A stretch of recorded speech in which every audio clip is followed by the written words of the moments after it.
Assalamualaikum warahmatullahi wabarakatuh. Dulu ada seorang bernama Julaibib.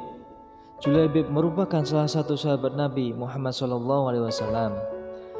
Sebagai sahabat Nabi, Julaibib tidak terlalu populer seperti populernya sahabat-sahabat Nabi yang lain. Julaibib lahir dari keluarga yang miskin, tidak terpandang, dan tempat tinggalnya pun di emperan masjid atau disebut dengan Ashabus Suffah. Wajahnya juga tidak terlalu tampan. Penampilannya lusuh, hitam, bahkan dia lebih hitam daripada Bilal bin Rabah. Postur tubuhnya pun juga pendek, sehingga dengan keadaan yang seperti itu, dia sering sekali dihina oleh orang lain. Suatu ketika, Nabi Muhammad SAW menemui Julaibib, yang mana saat itu Julaibib sedang beribadah di dalam masjid. Lalu Nabi bertanya pada Julaibib, "Wahai Julaibib, apakah kamu tidak ingin menikah?" Julaibib menjawab, "Pasti semua orang ingin menikah ya Rasulullah. Namun siapakah orang tua yang mau menikahkan putrinya dengan diriku ya Rasulullah?" Kata Julaibib sambil tersenyum. Dan saat menjawab pertanyaan Nabi, tidak ada rasa sedih di raut wajah sekaligus mata Julaibib. Menanggapi jawaban Julaibib, Nabi juga tersenyum dengan lembut. Di hari berikutnya, Nabi kembali bertanya kepada Julaibib dengan pertanyaan yang sama, dan Julaibib juga memberikan jawaban yang sama pula. Sampai 3 hari berturut-turut, Nabi Muhammad SAW masih saja menanyakan pertanyaan itu kepada Julaibib. Namun pada hari ketiga, Nabi tak hanya sekedar bertanya, beliau dengan lembut menarik tangan Julaibib dan membawanya ke sebuah rumah sahabat dari kalangan Ansor atau pembesar Ansor yang sangat kaya raya. Sesampainya di sana, Nabi berkata, "Wahai sahabatku, aku datang ke sini ingin melamar putrimu." "Tentu ya Rasulullah." Dengan senang hati, artinya tanpa berpikir panjang, dia langsung setuju dan menerima lamaran Rasulullah, jawab pembesar Ansor itu. "Tapi aku melamar putrimu bukan untukku, wahai sahabatku," saud Nabi. "Lalu untuk siapa ya Rasulullah?" "Untuk sahabatku yang bernama Julaibib," jawab Nabi. Mendengar jawaban Nabi, pembesar Ansor itu tidak bisa langsung menjawab. Dia tahu kalau Julaibib itu adalah pria buruk rupa dan juga miskin. Tentu ia tidak mau putrinya menikah dengan pria yang seperti itu. Lalu dari belakang terdengar suara wanita ikut masuk dalam percakapan. Dia berkata, "Wahai ayah, ibu, apakah kalian menolak lamaran Rasulullah?" Suara putrinya yang dari tadi mendengar percakapan mereka keluar dari kamarnya. "Jika Rasulullah yang melamar, apakah ayah dan ibu akan menolaknya?"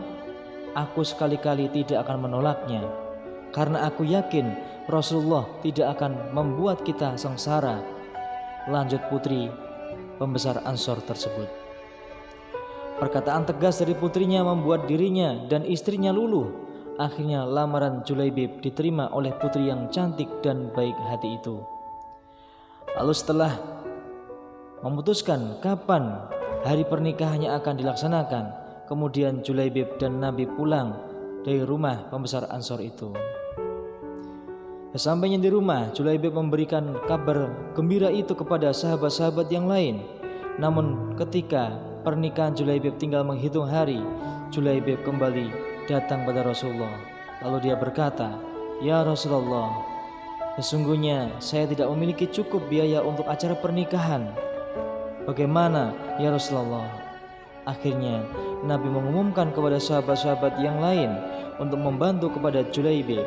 Sehingga tanpa berpikir panjang, para sahabat-sahabat Nabi membantu Julaibib dan uang bantuan itu terkumpul cukup banyak.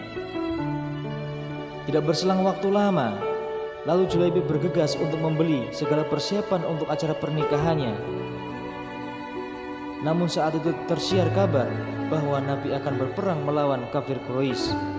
Mendengar kabar tersebut, Julaibib bimbang, apakah uangnya dibelikan persiapan untuk dia menikah atau dibelikan peralatan untuk perang. Setelah Julaibib termenung dan berpikir, akhirnya Julaibib memutuskan uangnya akan dia belikan peralatan perang, termasuk dia belikan kuda yang bagus dan pedang yang sangat tajam guna persiapan perang. Julaibib lebih mementingkan agama Allah daripada kebahagiaan dirinya sendiri. Subhanallah. Tidak berselang waktu lama, Julaibib maju ke medan peperangan bersama Rasulullah SAW untuk menghadapi kafir Quraisy. Bahkan ketika dalam peperangan, Julaibib sangat berani maju ke depan barisan, sehingga terjadilah peperangan yang sangat luar biasa, yang sangat dahsyat, sampai pertempuran usai. Setelah selesainya pertempuran, saat itu kaum muslimin banyak sekali yang terbunuh, hampir sama dengan jumlah terbunuhnya kaum kafir Quraisy.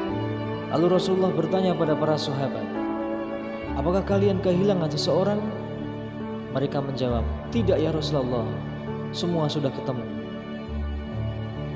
Nabi berkata, "Sesungguhnya aku kehilangan Julaibib, maka carilah Julaibib." Lalu para sahabat bersama-sama mencari Julaibib. Tiba-tiba ada seorang sahabat yang berteriak, "Ya Rasulullah, disinilah Julaibib." Dia menunjukkan keberadaan Julaibib.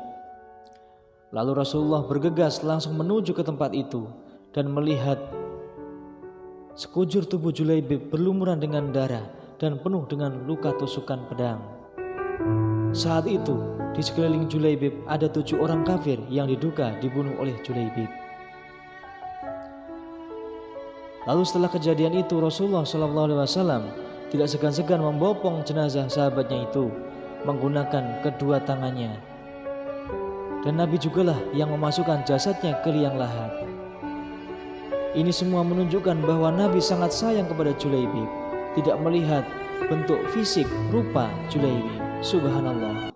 Bahkan Nabi berkata, "Julaibib adalah bagian dariku dan aku adalah bagian dari Julaibib." Rasulullah mengulangi kalimat itu sebanyak 7 kali. Ternyata kedudukan Julaibib sangat istimewa di mata Rasulullah. Julaibib gagal mendapat bidadari dunia, tetapi Julaibib ditunggu oleh bidadari di surga yang sudah sangat merindukannya. Dia dipilih oleh Allah, dinikahkan dengan bidadari di surga.